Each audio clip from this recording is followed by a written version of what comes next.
of all, we are proud to represent the NWA. We're proud, second of all, maybe even first of all, to represent your company. I'm talking Jim Crockett Promotions. By being the World Tag Team Champions in various states, very easily, we are the best at what we do. You didn't hear any music. You didn't see any face paint. You don't see any glitter. What you see is plain boots and plain tights. And what you also saw was plain wrestling, which is on the marquee. These days, our business gets glamorized by different aspects and different people. There's some of them like to call it showbiz. A lot of people like to think they're stars. Natalya and myself, Ric Flair, James J. Dillon, know that stars are in the sky and stars are in Hollywood. What we are is professional athletes. And every time we come to a building, you got to know, your brothers got to know, those people that have watched us for a lot of years got to know. That's the reason they keep coming back. And last but not least, we got to know that whether we're sick, whether we're hurting a little bit, whether we got problems at home or we had problems making our plane, that we give you 110% because that's what you pay for. And irregardless of what you think, Luger, these people that buy these tickets don't pay our salary. His brother, and he does, and they pay us real well because we're worth every nickel. Now, when you look in these eyes and you look at that match that just take place, you see a little Anderson fire coming back because that's my roots. I was learned it. I was taught the old way. It is take a body part and render it useless. And my friend, a three-legged table is worth nothing to anybody. So in the Crockett Cup, that 20-inch arm of yours, Luger, can be just as useless as the one we just showed you. We are the best. We are the Horsemen. We had, say what? A whole lot of superstars on this stage here tonight. But I want y'all to know one thing. This is my house. And when I say who's word attack skills and vocabulary too. All the hits in this edition is all brand new. Get through. I'm interplanetary and like Doctor Who. So who? Fuck your beef, no relief. I step on stage, girls scream like I'm Keith. What's going on, everybody? As I find myself recording another week alone in the studio. This is Ring Time Pro Wrestling. Keith is in the building without Keisha. Unfortunately, Keisha will be back on Monday as we start recording a new recording schedule for the show, which is interesting because wrestling is going to start a whole new schedule for us anyway. We will be kicking it this week, and I will be breaking down everything that has happened. It has been a wonderful and eventful week in the world of professional wrestling. We have just finished off Extreme Rules, and it was okay pay-per-view. We'll go down the card and break it down for everybody. Interestingly enough, I was going to do this show live on Spreaker, but just did a little bit behind the scenes. I felt like it was easier for me to pre-record and then come back on the other end and give it to you guys with a nice, fine, finished piece of audio material. So, without further ado, here we go. Yeah, no matter how extreme or unextreme you thought Extreme Rules was, I thought it was a pretty solid pay-per-view. I think we got things drilled home that we need to get drilled home. So let's go match by match. Baron Corbin defeated Dolph Ziggler in the pre-show. It was a no DQ match. I think we knew how that was going to go. I think, of course, we're trying to move along, right? This is a new era, which is kind of funny because a lot of guys that the new era is beating are guys that we thought should have got a chance in the previous era, but that's neither here nor there. Ziggler gets beat by Corbin. The club defeats the Usos in a tornado tag match, which I thought was a really solid match. And it's kind of funny because we knew they had to face off later on in the evening, but good for the club to get that win. Rusev defeated Kalisto in the United States title match. Now, that was probably my first shocker of the evening. I really didn't think Kalisto was going to lose. I thought we was going to ride this Kalisto thing for a while. But Rusev won. He won in a pretty dominant fashion. I mean, if you think about his winning the Battle Royal to get the shot at the title, and then his performance where he beat up, he has some help from Del Rio, where he beat up Kalisto and Sin Cara. I think we're trying to reestablish Rusev. Now, this will be interesting because now it's kind of looking like, are we reestablishing Rusev for another big monster run, and we're going to really get this thing ramped up again and see where we can take it? Or are we reestablishing Rusev because John Cena returns Monday, and I don't know if we got an opponent yet in the tank for one John Cena, but, maybe we do the Rusev thing again, and so we're going to build him up enough for Cena to have something to take down. I mean, that's just my conspiracy theory to start off, but we don't know, right? But that, we'll see Monday. If the first thing that happens when John Cena does his first promo, or when Rusev does his first promo for the title, if you hear, dun, dun, dun, dun, you kind of know where we were going with this to begin with, right? But either way, like I said, dominant performance, really solid, getting back to the old school Rusev. I think this guy has a lot of potential, and I've always thought highly of his potential. Just a big barrel-chested guy, but extremely athletic.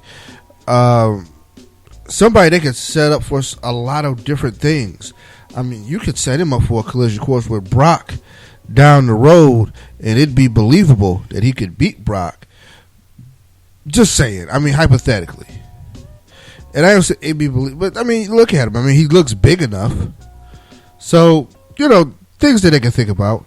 The New Day retained their tag team titles, defeating the Vaudvillians. I mean, really didn't think there was much surprise there. I think this New Day thing is going to run with the titles for a minute, especially as we run through some transitions here in the company. But, no shock there. The Miz held on to his title in the Fatal 4-Way, defeating Cesaro, Sami Zayn, and Kevin Owens. This right here was match of the night. I'm just going to say it was on edge the entire time. I wasn't shocked the Miz won, but I was shocked how he won in the end, because it was kind of like the way we're setting it up. We kept setting it up. And the one thing I like about match, to me, the mark of a good match isn't a lot of false finishes per se, because I think you can false finish something to death. I like the idea of you don't know who's going to win. And every second they pulled out something where you didn't know who was going to win. Towards the end, there were a lot of guys who had dominant runs. Kevin Owens had a few runs in that match where I for sure thought he was going to get the pinfall. Cesaro had a few runs where I was pretty sure he was going to get the pinfall. Zayn, same thing. Miz, I was never really thinking he had a shot, but he did what the creepy heel is supposed to do. He found him a spot, he picked his spot, and he hit it, and he got his belt. And, hey, man, good for him. Nothing to complain about there, right? Nothing to complain about. Just chopping up this card and running real fast. Dean Ambrose defeated Chris Jericho in the first ever Asylum match. And, two things about this. One, of course, Dean had to win because it was the first ever Asylum match. And you can't have an Asylum match with a guy who's from the Ambrose Asylum and it'd be the first ever and he not win it. Kind of not a thing. Also, man, let's call a spade a spade. How many variations of a match can you have and just call it something different? Essentially, it's a steel cage match that you can't escape, right? Because pretty much we got a cage, we got weapons, and the thing is, you got to win by pinfall submission. You can't just get out the cage. So, that's what separates that from a steel cage match. So, it's similar to Hell in a Cell without no top. Also, I guess there's more emphasis on weapons, right? Which I thought the nunchucks was interesting. I really don't like the barbed wire on the 2x4, and I'm going to tell you why. Because you can't really go all in with it. So, to me, it looks more dangerous than it is, right? Like, I don't like weapons that you can't really go all in with, because it's kind of like, why are they here? And I think it kind of exposes the business a little bit. Because if truly you could have a 2x4 with barbed wire, I mean, you probably could really do some damage to somebody. To the point of, it shouldn't be in a wrestling match. So, if you don't introduce it, it doesn't have to be there, right? So the thing is, I think with some of these matches, I think they overthink it, or because Terry Funk or Cactus Jack had it in the match 20 years ago, we think we still need to have it. And if you just don't put it there, I think the people are out of sight, out of mind, and they'll work with stuff like kendo sticks. I think kendo sticks are amazing in these kind of matches because you can lay in with a kendo stick. It is believable, and I think it allows the talent to not die when they get hit with them. Just things like that. Like, I think you should use things that kind of allow the talent to still make it look believable and not get caught up or get, in a point where they're looking like they try to sell you something that's not really there. Like, I think that's kind of the worst thing you could do to your talent is put them in a bad spot where they have to try to make something work that's not there. Also, I said I wasn't going to rant about this, but I put it in the notes, so I guess I've marked it as a point of something that I really care about. I hate thumbtacks. The thumbtack spot is a staple in a lot of hardcore matches. Hell in the Cells have used a lot of thumbtacks. In the finality of a lot of feuds where this is going to be the last match and this is the blow off, whether it's last man standing, whether there's no holds barred, yada yada, we like to use the thumbtacks. This is another Foley thing that I think has been brought into the fold. Or at least I'm blaming Foley because that's who I saw with it first, right? It could have been a Funk thing. From my eyes, it was always a Foley thing that I saw. Either way, I hate thumbtacks. Worst spot in the world. Yes, if somebody's going to get dumped on the thumbtacks. Somebody's going to have a back full of thumbtacks. Ugh. Oh, it hurts. I know it hurts because I couldn't imagine. I've stepped on a thumbtack, so I couldn't imagine stepping on like 40. And I couldn't imagine like 40 going into my back. Jericho looked really disgusted and looked like a pack of meat when he got stuck with them all. I hate that spot. I really do. And I know it's part of the extreme thing. I know it's a part of the gore factor. I know it's one of the few things that you could do where you legitimately are hurting somebody, but they could come out of it. Even though I think it's dangerous, and I think you might send somebody in shock one day and have a really big problem. But, just saying, I hate the thumbtacks. I'm sure a lot of people like the thumbtacks. I hate the thumbtacks. I think we should ban them. I think it's just something that we teaching the kids the wrong thing. No more thumbtacks. Just my thing with that, right? So, besides that, as I said, Ambrose had to win that match. He did win. It was kind of interesting because for that to be that kind of match, crowd wasn't fucking with it at all. Like, the crowd really was not here for the thumbtacks. Well, not what they were here for the thumbtacks. They were here for this match. Like, they just could care less. And it was weird because it's like, all right, I have all the elements of a good match. And I'm not telling you it was a bad match. I thought it was okay, but I can tell you the crowd, who was a hot crowd, who were there and engaged most of the match. But I think following that fatal 4-way, I think they were a little, like you had raised them up so high. I didn't think this match could probably follow that and deliver in that way. And I don't know if anybody thought that through or thought that out. It just wasn't the match for them to follow it. But the thing, the problem with that fatal 4-way, I don't know what would have been the match to follow. I don't know if you would have should have shuffled the New Day match after that, or the Rusev match after that. You know what I mean? Because just to give it a different feel. But yeah, they went in there and they went with the hardcore element, and the crowd just didn't really respond that well. But you had two really good performers. You had all the right elements. The heel was the right heel to sell this, predicament that he was in. So I thought everything pretty much worked itself out. But at the end of the day, I don't think the crowd was that amazed with what was going on. But neither here nor there, they still pulled it off. Women's title match. Charlotte versus Natalya. Ric Flair is banned from ringside. Solid match. I like the idea of the submission match. I like people coming in and doing what they had to do. We got the debut of Dana Brooke to the main roster, and she is rolling with Team Charlotte. I like that. Here's the thing that I did have a problem with. Why are people so stupid in wrestling, right? Like, why? Can we stop falling for the okie doke?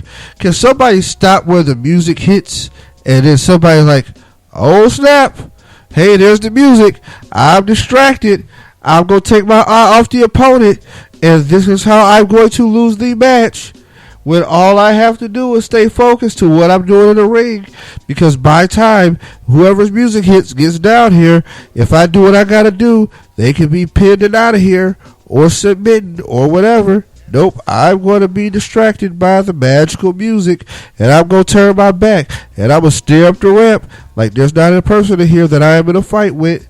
Yep, that is what I'm going to do. All right, that's my rant on that, too. Like, look, I'm just tired of people being easily distracted in the match.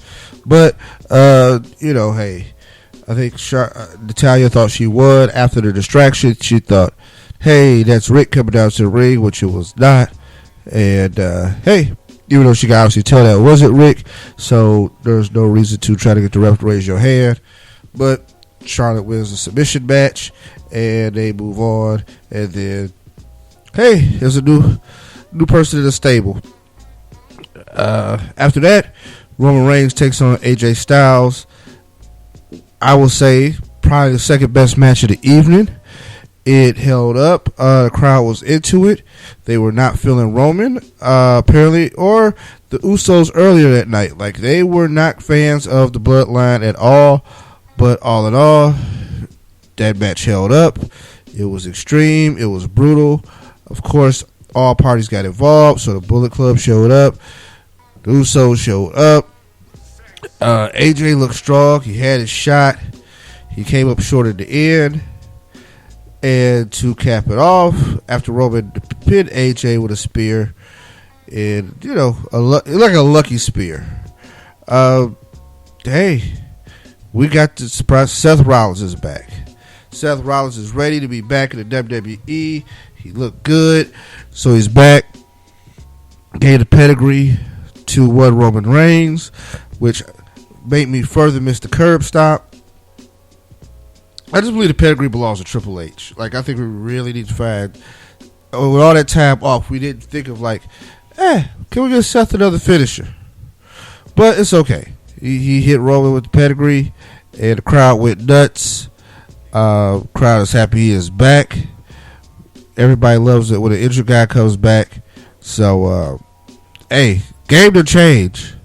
The game flipped up right there. Because we know who's coming for that title. Title he never lost. So the game was flipped up.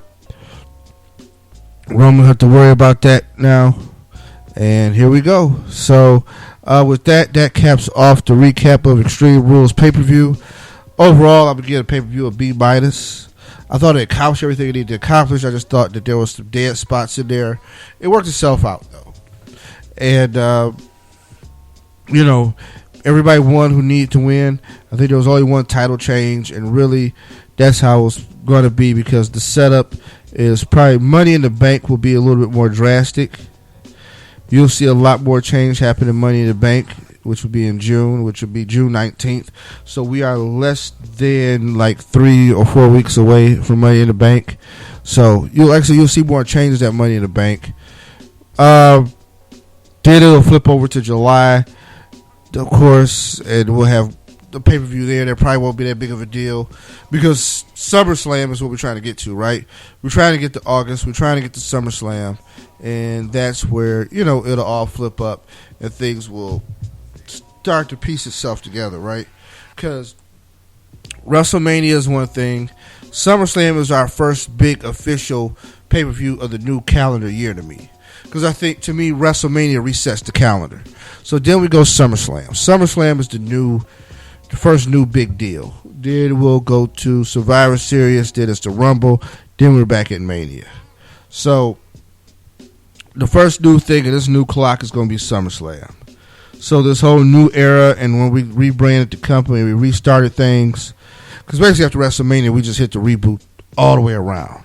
And now we'll see the combination of what we've built so far when we get to SummerSlam. So with that, we're going to hit our first break of the evening, and we'll come back. We're going to talk news. Man, we got a lot of news. When I said we got a lot of news, that's just own segment, man. News. Like, we'll do birthdays and then news, because we got to talk through all of this. And then we'll be back with a Raw recap, and that's about it. So, hope you're enjoying. Stay tuned, and we'll catch you on the other side of this break. Peace. Bobby Heenan, the missing link. Your man, I know you've got a devil of a time controlling him going against Ivan Putski. I do not have a devil of a time controlling the missing link. So sometimes you don't even get him to the ring. Sometimes he takes the wrong turn. It could happen. It can happen to anybody. Haven't you ever gone up the wrong aisle? Gotten in the wrong car? I did once. Yeah, left out the window the wrong way when you heard the bell ring? Uh-huh. Well, I'm going to tell you something about the missing link and Ivan Putski. Now, the Cow Palace, I don't particularly like the Cow Palace here in San Francisco. Why is that? Because I don't like the aroma of animals. That's why. I don't like cows. I don't like Well. livestock. But Putski should feel right at home. He's going to think he's back home with Mom and Dad. Well, as much as it's the outdoor scent to you, it's the same to the link. Now, put that down. Okay, stop it now. If you can't control this I man, can control him. Now, let me talk about John Studd and George Wells. Wells is from the Bay Area. He's from Oakland. From Oakland. Wow, what a claim to fame that is. That's a beautiful town, Oakland. Should put the city limit signs on the same post. Well, Studd's got $15,000 for anybody that can slam him. Mr. Wells, you played football, correct? He did. Canadian football, wasn't it? Correct. It's like Sandlot. Oh, no, or please. for the 49ers or the Raiders, he could have played for them. They're the same as Sandlot ball. But you want to pick up $15,000, all you got to do is pick up Studd. It's that simple. And then you can take $15,000 and have a whale of a time in Oakland. Oh, Well, yeah. I thank you very much, Bobby Heenan. What a Cow great Palace time in you can San have in Francisco on Oakland. the 17th, and we're going to be right back after this. Thank you. Another thing. Hey everybody, it is the birthday segment. Today it'll be May 27th. That means Eric Bischoff will be celebrating a birthday. Easy E will be turning 61. Wow. Natalya celebrates a birthday. She will be turning 34. Tomorrow, which will be Saturday the 28th, James Sugar Bear Harris, you know him as Kamala, will be turning 66. Also on Saturday, Seth Rollins turns 30. Yes, the man is back in the saddle, and he will be turning 30, so you can hit him up on the Twitters and tell him happy birthday. And on Sunday, nothing's going to be going on. You can tell Brian Kendrick happy birthday. You can tell Horace Swoggle happy birthday. You can tell NXT Rising Women number one contender Nia Jax happy birthday. Nia Jax will be turning 32. So tell her happy birthday. Tell her you wish her the best, that she's going to take on Asuka for that women's title down there at NXT. A lot of y'all know how I feel about Nia Jax. I think she's going to change the wave of the women's division. So let's see how that goes. Also, May 29th, Sunday, is President John F. Kennedy's birthday. President Kennedy was our 35th president of the United States. Also shares his birthday with my father, Keith Holtz Sr., and my Uncle Kenny, because they are twins. Their birthday will be on May 29th also. So without that, that is it for the birthdays. It is Wrestling World. Let's get on to the news. And this week, like I said, we got a lot of news. So I thought this would be the dominant storyline when I started and I was going over the news, right? But no, it's probably not going to be the dominant storyline. But we got a lot going on. First thing, Cody Rhodes asked for his release this weekend, and he was granted his release. Him and the WWE have parted ways, and that has not been the best split up in the world. At first, it seemed like it would be pretty amicable, but Cody pretty much put out a statement. And this is what I thought. You go to RetireProWrestling.com. we have the statement up on our website in its entirety, and I don't think it's that bad. I think he praises a lot of people. He shows reverence to the history of wrestling. He shows that he's appreciative of how the company treated him and his father's legacy. I think he just was frustrated with his spot. And a lot of wrestlers are frustrated with their spot. And he was leaving the company because he was frustrated with his spot. Now, at first he was going to be granted a full release. But now I think they're going to hold him to parts of his contract. And now, because of this statement, rumor is Vince is going to try to put screws to him and use some of that non-compete clause. Because that way it'll take him longer to get out and start wrestling for somebody else. Options have been filled out in New Japan, which I think would be incredible for Cody. I think he would learn a lot over in New Japan, and I think his style, he would do a few different things that would work well with that crowd. Not really here for TNA, even though I'm sure TNA is ready to sign a lot of people. Because right now, the WWE doesn't let some people go, and TNA always signs the round of people once they are let go from the WWE, and that has not worked out well for them or WWF. So I would not do that. They've tried and failed with that. So I would leave it alone. I mean, unless there's some can't miss talent or something like that, or you have a story ready. I don't think TNA has the creative in place. Personally, I think they've just fell apart at all the seams, which, neither here nor there, but that's kind of what's been going on in the world. But yeah, Cody pretty much, he didn't really set fire to the head writers of SmackDown and Raw, but everybody else, I mean, it wasn't really bad. Triple H and them didn't see him as a main eventer. Well, if you didn't see him as a main eventer, I don't know if you get to be offended by it. He came out as a man. He said his piece, and that's the big thing about it. He said his piece. He said what he had to say, and he put in a statement. And it was a well-crafted statement, and it was very detailed, and he left no stone unturned. He didn't try to drop an exclusive. He said he wasn't going to do any podcasts or anything like that, even though I wish he'd have gained the exclusive to Ring Time Pro Wrestling. I would have loved to have recorded that for you, Cody. But hey, with all due respect, hey, good job, man. Good 10 years in WWE. And, best of luck out there in the world of professional wrestling. I think there's a lot of opportunity in this wrestling world. There's a lot of different companies sprouting up. There's a lot of different companies trying to do different things and try to do innovative things. And you can be at the groundswell on that. Places like PWG and Ring of Honor are both trying to grow and expand. So, you could be at the ground floor of all of that and, be a part of building something. And maybe you being the number one guy in one of those places maybe can convince somebody that maybe they was wrong at the WWE. So, let's see how it all works out. But, yeah. Of course, his wife has been granted her release also, so Eden Styles will not be ring announcing no more in the WWE anytime soon. So, hey, I mean, that was cool because I always find it awkward sometimes with some of these couples where one person gets released and one person leaves the company and the other person is still there. Like, how does that work out? I know it's a professional environment, professional relationships, but, man, that just seems like a recipe for trouble sometimes. Or, just because people are petty and vindictive in their wrestling, they'll take it out on you. So, like I said, this was going to be the lead story. But, hey, man, it's part of the stories this week. A little more that's going on out there in wrestling. Ryback was online. Speaking of TNA and other companies, flirting with TNA, talking about, do you want to see him at the Impact Zone? That dude headed towards release sometime soon, too. So, well, not really release. They just not going to re-up his contract. And since he ain't trying to sign, we'll see how that works out. So, and maybe he wants his release because they've not came to terms with ideas of how they're going to handle him. Which, if that's the case, hey, man, good luck to you. Once again, tough world out there. Not everybody ready to handle that wrestling. Tough world. But at the same time, just feed me more.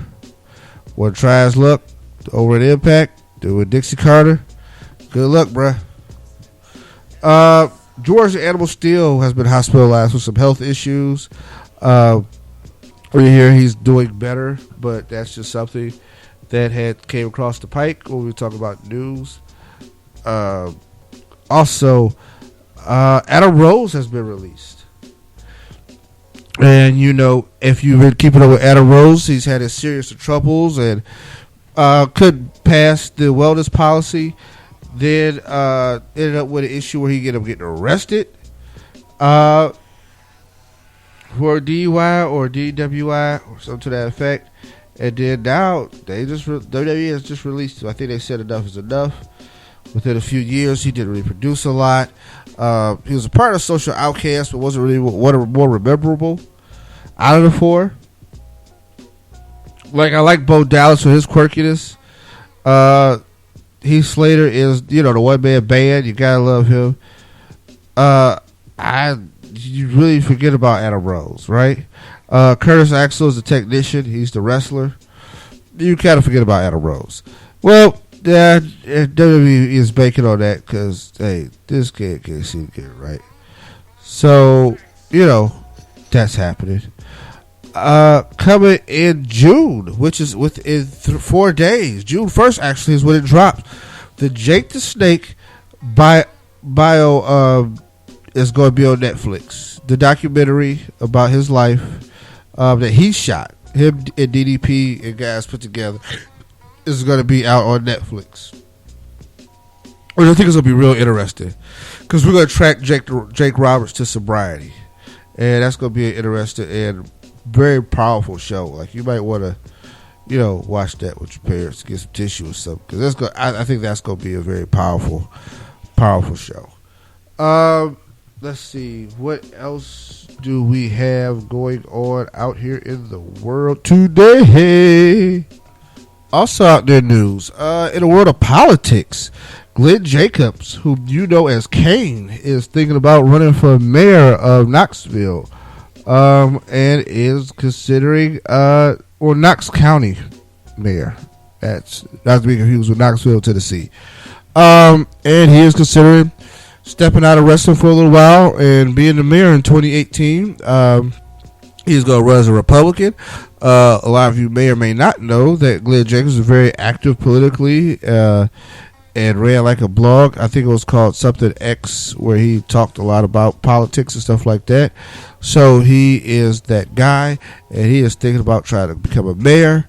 And hey, would not make you feel safer than a 6'9", 6'10" mayor who may chokeslam people? So that's a thing. Sasha Banks is out injured. She was being held out for a while to be back inserted to an upcoming storyline, but those plans have been scrapped as she has been injured. Where it was treated as serious. There's some post-concussion issues, but I don't have all the exact details at this press time. But I will say they have put out a lot of rumors about what's going on, and that Vince and them are becoming sour on the idea of pushing Sasha, which I hope is not the case. I hope she heals up and is ready to go, because this is one that the fans really want to see and have been really, really, really excited about, right? So, yeah, let's try to keep that together. And the final note in the news, and the biggest news of the week. Yesterday, WWE announced SmackDown will be going live July 19th on the USA Network. So Monday night, we're going to have Raw live from wherever. Tuesday night, which is generally when they record SmackDown, it's going to be aired on Tuesday night live. So, hey man, WWE ain't taking no work off. They coming hard to kill the game. It's going to be amazing. And where they're going to kill the game is SmackDown is announced to have its own distinct roster. Yes, ladies and gentlemen, the brand split has came back around. And without a minute too late, I thought Raw, when they first disbanded the brand split because they were doing those Super Raws and Super SmackDowns, I thought it made sense. I was like, the roster could use it. It's getting kind of thin. No need to have two separate shows with two completely different identities, right? Now, I'm all for it.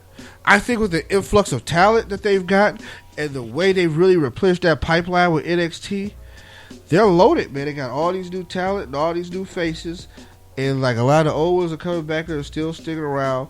Hogan's gonna be back. I mean, Cena's gonna be back Monday. Soon Randy Orton is coming back sometime soon. Cesaro's already back. I mean, Seth Rollins is back. So your injury bugs are clear. So now, with the guys like Apollo Crews and stuff like that coming up from NXT, and then you have somebody like AJ that came out are willing to do that. I think with the brand split, pretty much my idea for it, I'd probably have SmackDown with maybe United States title, keep the IC title on Raw. Raw's still going to be 3 hours, so you got a lot of time to work with on Raw, so maybe keep the tag teams over on Raw, and then bring like the ladies over to SmackDown. I would very much make a very distinctions in my shows and what happens on each show. With the ideal to go was still to be the champion. Will the champion be able to flex between both shows? I don't know. Other people have tried that and failed, but I think we can maybe work something out or get that together. Other than that, that is it for the news. But yeah, man, that SmackDown going live thing is going to be huge. And that means the landscape of wrestling has changed. If you had a Tuesday night show, forget you, because you're not competing with last SmackDown with a whole different roster. So whatever happened Monday has nothing to do with Tuesday, which I think is going to be great for a lot of different things. Here we go. I think we are going to be in good shape with that. And I'm very proud to see the brand extension back. Be somebody out there listening to these streets, because people try to tell you that, hey, there's no such thing as, you know, whatever. But neither here nor there. Happy to see the single be cleaned up a little more, a little better. So, please welcome the man who could very well become your new WWE World Heavyweight Champion, Seth Rollins.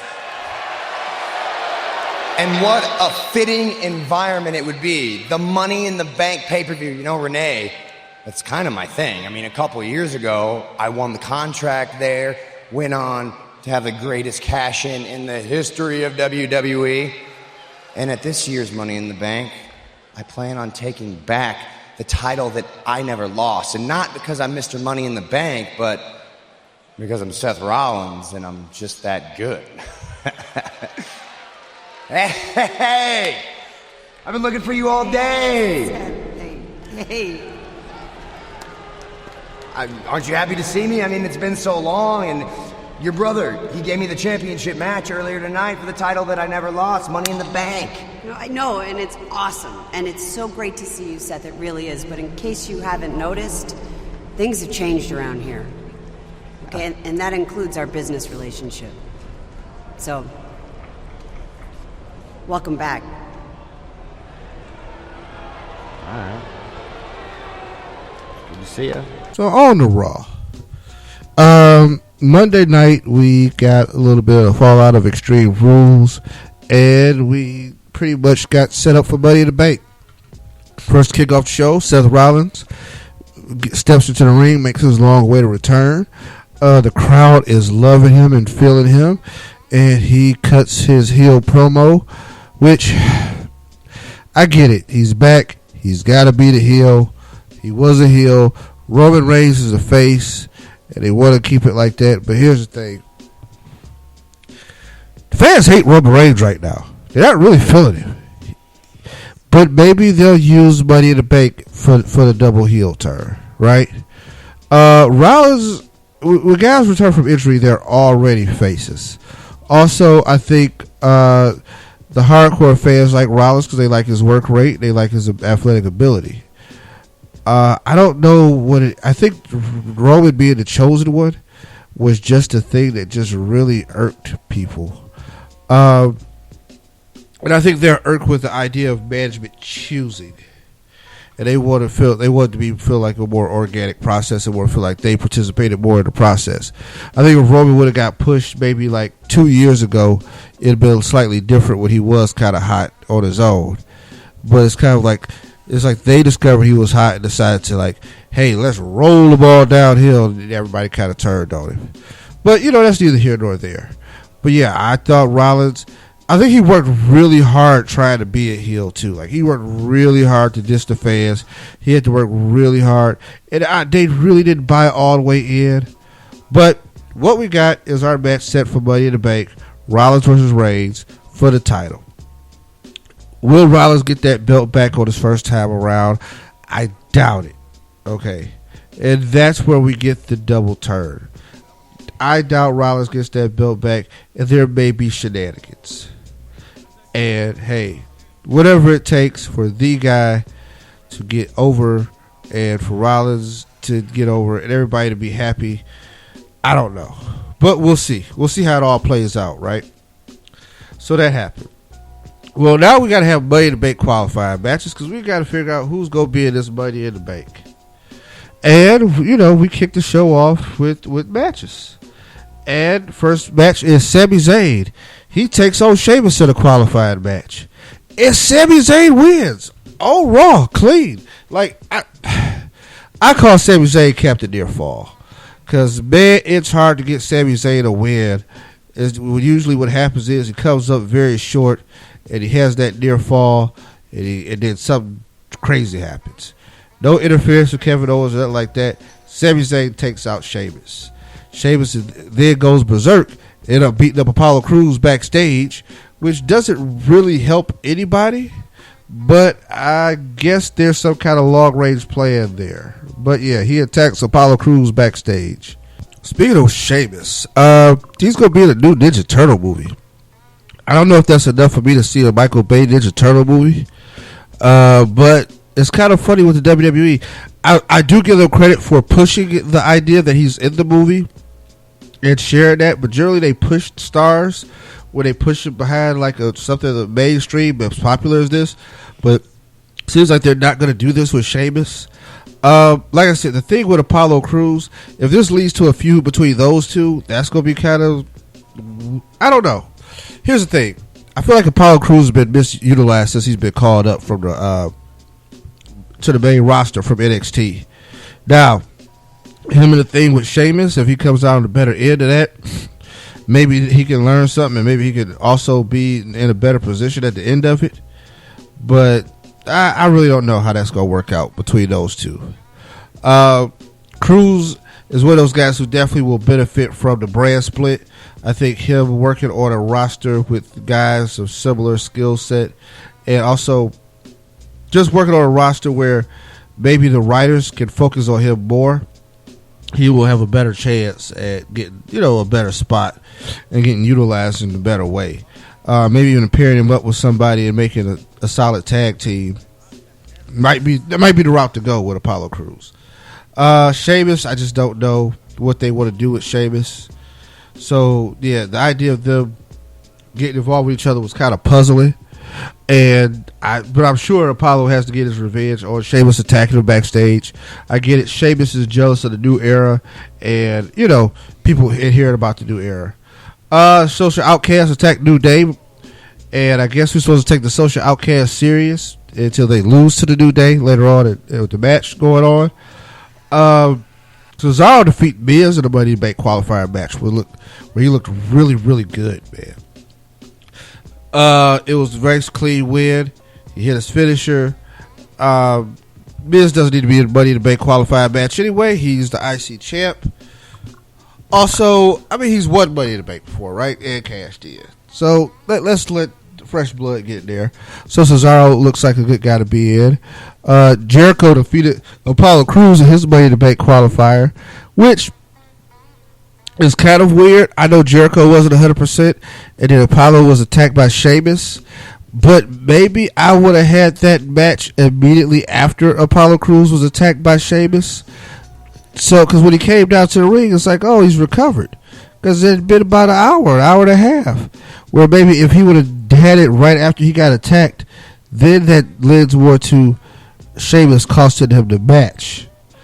But either way it goes, Jericho advances to Money in the Bank, who I've always been an advocate of winning Money in the Bank, especially because he has that weird schedule where he comes and goes, and he could go away for a while, and we don't know when he's coming back, and then have him pop back up and cash in.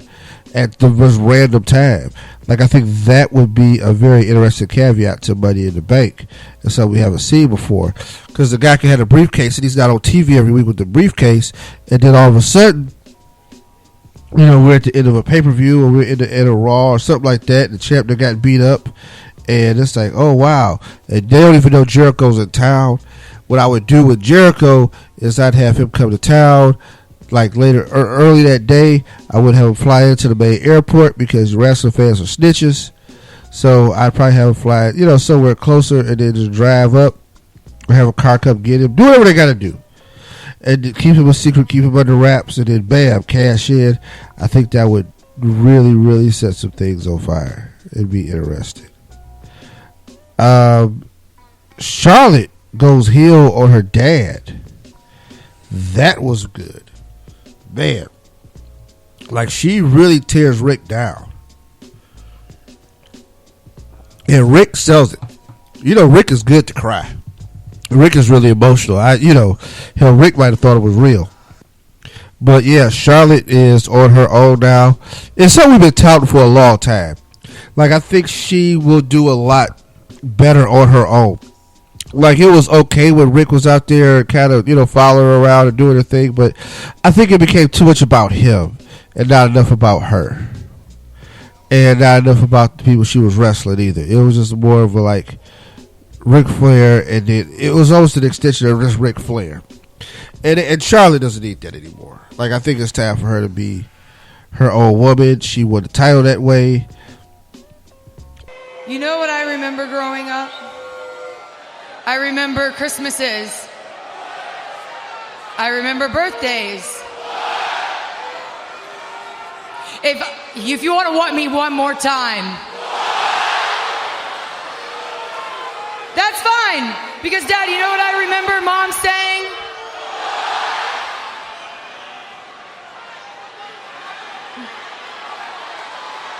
That Daddy's always with you. But you know what? You weren't ever there.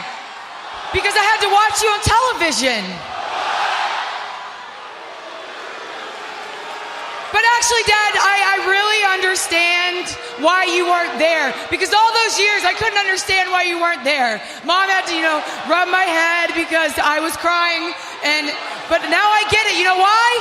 Because I'm the WWE Women's Champion. I've never been more powerful. I've never been more confident. Dad, and now I understand because you know what it felt like to be the man. I'm the woman. That's why I finally have the courage to say it to you, Dad. Get out of my ring.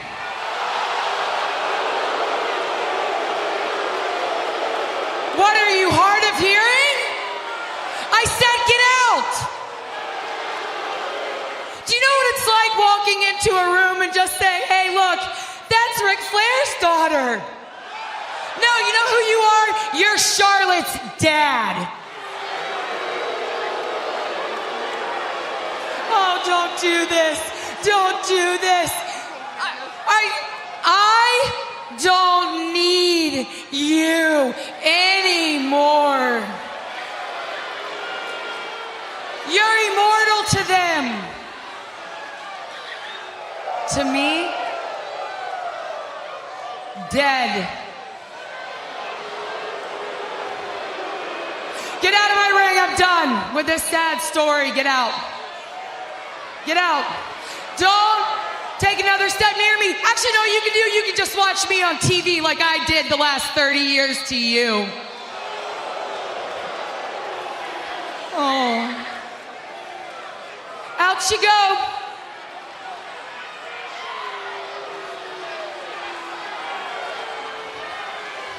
Get out of my ring. Don't make me do this. I don't want to embarrass you. Out you go.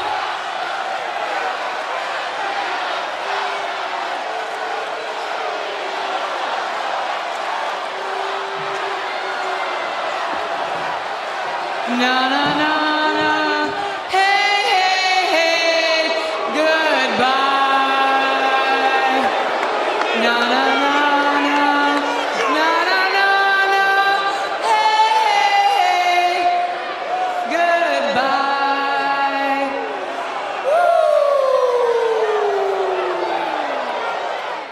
And now with her putting together her old clique and running the women's division that way, I think is more interested in her dad trying to put people together, put people around her dad, that kind of thing. So, yeah. All in all, you know what I mean, I think it was solid so on Raw. But that segment was really powerful. I thought Charlotte did a really, really good job.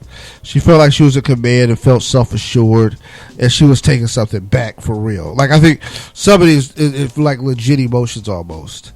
Kevin Owens defeats AJ Styles. AJ also broke up with the Bullet Club professionally. Like, they're still friends. But hey, AJ feel like those guys need to do their own thing, and he need to be on his own, and not have to worry about them over his shoulder. Here's what I think: AJ probably will be. I was talking about Apollo Crews earlier. AJ probably will be the number one contender for benefiting from this brand split, because he's about to enter the point of no return. You know what he's about to enter? Vince McMahon Forgotten Land. A lot of guys this happens to. They have a good run of pay-per-views, and they lose to the champ, and then it's Forgotten Land. And there's no theme park for it. There's no rainy day for it. It's just Forgotten Land. And you end up in irrelevant matches. You end up losing a match on fucking Superstars, because they don't know what to do with you. The WWE is very good with nice, bright, shiny new toys. Like when you first come in, they so good. Oh, it's so fun. Oh, it's this. And you ain't pissed nobody off yet. So about 30 minutes go into it, then you start saying like, oh, this is real. Like, this is not what I had planned on. I mean, like, people are a little more cruel than I had banked on. Yep, pretty much how it works in wrestling. People are a lot more cruel than you banked on. That's it. So, like I said, AJ will be definitely benefit from the brand extension and getting some exposure on his own show. Whether he's like one of the faces of SmackDown or one of the main eventers on Raw, he'll be better off with that split. Money in the Bank, I really wish AJ would have qualified, but who knows, there'll be some spots left. Maybe he'll slide in there later. Right now, as it stands, and not to spoil, well, SmackDown already happened, so I can tell you, Alberto Del Rio takes a slide on SmackDown, but you got Dean Ambrose, who defeats Dolph Ziggler on Raw to get his spot in Money in the Bank. Chris Jericho, Sami Zayn, Kevin Owens, Cesaro, and Alberto Del Rio. Like, I think this is a really good crop of guys for Money in the Bank. I don't have a favorite right now, and the seventh guy hasn't also been named for the match. But Sami Zayn and Kevin Owens, sometimes you think that cancels each other out. It's hard to pick them in that group dynamic, because every time they've done it so far, they end up canceling each other out and beating on each other. Cesaro would be a great pick for Money in the Bank, because, I mean, everybody loves to switch Superman. But you don't know when that change is going to come, right? So, I like to be ready. That'll be good. Cesaro is an interesting choice. Dean Ambrose. If Dean Ambrose has Money in the Bank, very interesting choice. And what happens in a Seth Rollins Roman Reigns match and Dean Ambrose has the briefcase? How does that end? Here we are back with the Shield. If Bray Wyatt returns from injury, I would definitely like throw him in this match. You already know how I feel about Jericho. Del Rio, we've done that before. I don't think Del Rio is going to make it. I think he's just there to help work the match. Somebody who I think they feel comfortable with in the ladder match, but I don't see them doing much with Del Rio by way of Money in the Bank. That for sure. I think he's pretty much just there to help out. A few things I thought were good for Raw. Good to see Enzo Amore back, man. Glad to see my man healthy, back in the ring, back talking his stick, doing his thizzle. The kid really has chops. I think there's a bright future for him. And him and Big Cass are going to really work it out.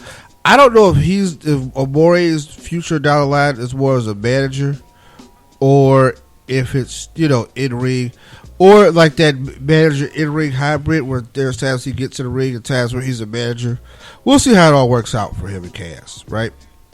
One of the interesting things with Seth Rollins being back was that his relationship with Stephanie McMahon. Stephanie, who is still on this kinder, gentler Stephanie McMahon, as she is no longer the authority and more of just her working with her brother to run the show. I don't know how to take that. She told Seth Rollins their relationship has changed, even their business relationship. Triple H not around to really do anything, so it's kind of, hey, which is kind of weird there. Kind of weird. But, cool.